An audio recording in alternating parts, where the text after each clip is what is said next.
ng noodles kasi maulan ngayon. Ginisa-gisa ko lang yung sa bawang sibuyas ang giniting na karne. Ito yung udon noodles natin. Udon siya. Tapos nilagyan ko siya ng sitaw at nilagyan ko na rin ng pork soup base. So, ito na yun. So, ayan siya. Tama lang yung lasa, hindi maalat, hindi rin hindi ko na dinagdagan yung lang siya.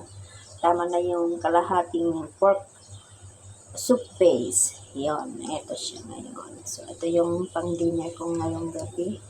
Walang rice tayo ngayon kasi nakailang araw na ako panay rice. So, ito siya. Hindi ko alam kung tama yung sitaw. Dapat pechay, kaso lang wala tayong pechay. So, sitaw, at least may vegetable din pa rin siya. May gulay siya. Ito yung panghigop ko. Ayan. So, marami-rami din. Kaya kong ubusin ito. Kaya lang, mainit pa. Tamang-tama sa tag-ulan na panahon. Ayan. Dito. Ayan, kain tayo. So, kain tayo. Ayan yung udon. Kain tayo, guys.